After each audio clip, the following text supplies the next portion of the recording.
कहते हैं ना कि एक बार वो कह रहा था, वो आईएस जौहर कह रहा था शायद, नहीं आईएस जौहर नहीं, वो जो फिल्मों में एक जोकर होते थे, नहीं कोई थे, कोई मुझे अब इस वक्त याद नहीं आ रहा है। वो कहते हैं कि हम कभी ताजियत के ऊपर भी जाते हैं तो लोग कहते हैं आप कोई जोक सुनाओ। तो वही हमारे पॉलिटिशियंस का हाल है, हम कहीं भी जाते हैं तो कहते हैं कि आप तकरीर करो। तो मैं आज तकरीर के लिए नहीं आई, आप सबका शुक्रिया अदा करने आई हूँ कि आपने सोनू जी का बड़ा साथ दिया।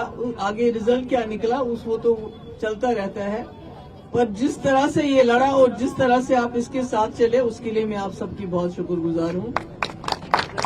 तो मैंने इन सबको जिम्मेवारी दी, अदिति यहाँ पर है, हमारे जो कैंडिडेट वो भी रहे हैं, तो इन्होंने बड़ा खूब ऐसे लड़ रहे थे। मुझे नहीं लगता है बीजेपी या कांग्रेस इलेक्शन इस तरह इतने जोरों शोरों से लड़ रही थी। इन्होंने बहुत शुक्रगुजार हूँ। अब मैंने इनको एक जिम्मेवारी दी है, मैंने कहा हमारे जितने भी असेंबली कैंडिडेट्स हैं, अगर वो शहर में हैं तो वार्ड इलेक्शन लड़ेंगे, अगर वो गांव में है तो सरपंच इलेक्शन लड़ेंगे, क्योंकि ये सीढ़ी है, आपको कहीं ना कहीं से शुरुआत करनी है। इसमें कोई मलाल की बात नहीं है कि आपने असेंबली लड़ा तो आप वार्ड नहीं लड़ सकते, ऐसा नहीं होना चाहिए।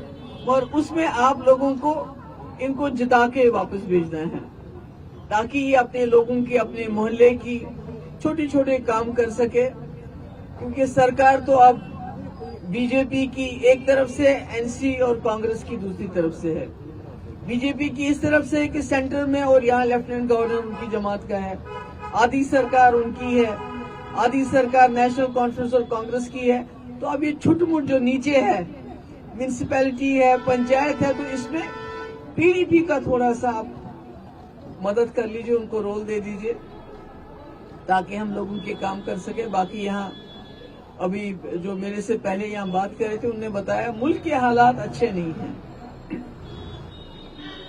ऐसा है कि जो हमारे जो लीडर रहे हैं, गांधी जी से लेके जवाहरलाल नेहरू हो, मौलाना अबुल कलाम आजाद हो, सरदार पटेल साहब हो, अंबेडकर जी हो, जितने भी लीडर रहे हैं, उन्होंने इस मुल्क को हिंदू, मुस्लिम, सिख, ईसाई सबका घर बनाया है।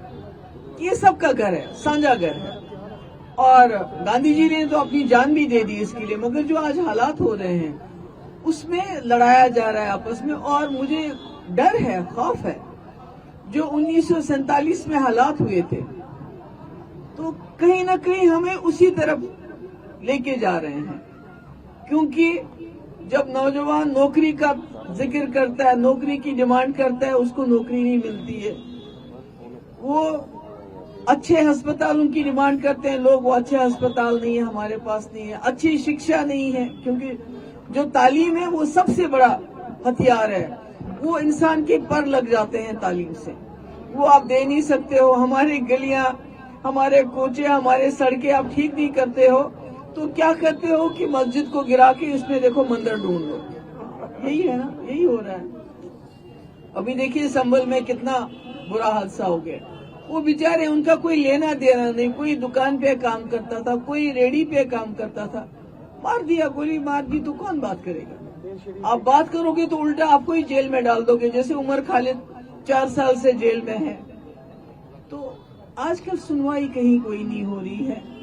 अब देखिए अजमेर शरीफ दरगाह 800 साल पुरानी, जहाँ हिंदू, मुस्लिम, सिख सब जाते हैं, और वो हमारे भाईचारे की, गंगा जमुना तहजीब की निशानी है। अगर कहीं निशानी ढूंढनी हो तो वो अजमेर शरीफ जाके देखना चाहिए कि हमारी हिंदू बहनें, हमारी बच्चियां, हमारी माएँ कैसे वहां अपना सर झुकाती हैं, मन्नतें मांगती हैं।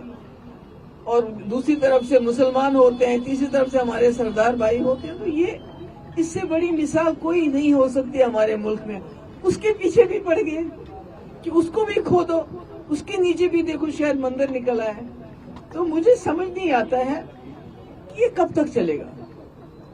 लोग तो जाग गए हैं, मगर मुझे लगता है कहीं न कहीं ये जो इलेक्शन में वोटिंग परसेंटेज, वोट के वक्त एक होती है और गिनती करने के वक्त दूसरी हो जाती है, कहीं न कहीं उसमें भी गड़बड़ है। क्या करते हैं, कैसा करते हैं। एक स्टेट छोड़ दी ताकि अपोजिशन बात ना कर सके, اس میں بھی شک ہے اور الیکشن کمیشن اس میں کوئی جواب نہیں دیتا ہے. اگر 6 بجے جب ووٹنگ بند ہوئی پرسنٹیج اگر 58 تھی, 3 گھنٹے کے بعد وہ 68 کیسے ہوگی اور کاؤنٹنگ سے پہلے وہ 70 کیسے ہوگی؟ تو یہ مجھے لگتا ہے یہ بھی کہیں نہ کہیں لوگوں کو جاگنا پڑے گا, اس کے بارے میں سوچنا پڑے گا, کیونکہ اگر ہمارا ملک بھی ہمسایہ ملک جیسا بن جائے. ابھی دیکھیے بنگلہ دیش میں بہت برا ہے, وہاں ہمارے جو ہندو بھائی ہیں ان کے ساتھ بڑی زیادتی ہو رہی ہے جو ہم نے سنا ہے. تو یہاں ہم مائنورٹیز کے ساتھ زیادتی کریں تو فرق کیا ہے؟ اتنا بڑا ملک ہمارا ہندوستان, اتنا وشال, اتنا سیکولر, پوری دنیا میں مانا جاتا ہے. تو جب ہم میں اور بنگلہ دیش میں کوئی فرق ہی نہیں رہے گا, ہمارے یہاں ہم مائنورٹیز کو تنگ کریں گے, ان کی مسجدوں کو توڑ کے شیولنگ ڈھونڈیں گے. بنگلہ دیش میں اگر کوئی ہندو ہمارا بھائی وہاں کی زیادتی کے خلاف بات کرتا ہے اس کو جیل میں ڈال دیں گے. یہاں ہم عمر خالد کو جیل میں ڈالتے ہیں, وہاں ان کو جیل میں. تو فرق کیا ہے؟ مجھے تو لگتا ہے کوئی فرق ہی نہیں ہے. یہ بنگلہ دیش تو اندرا جی نے اس کو آزاد کیا تھا, مگر آج وہاں بھی حالات بالکل ویسے ہو رہے ہیں اور ہمارے یہاں بھی حالات ویسے ہو رہے ہیں, کوئی فرق نہیں ہے. تو مجھے لگتا ہے یہاں کے لوگوں کو جو ہمارے سیکولر, دیکھیے ہندو میجارٹی سیکولر ہے, اس کے بارے میں مجھے کوئی شک نہیں ہے.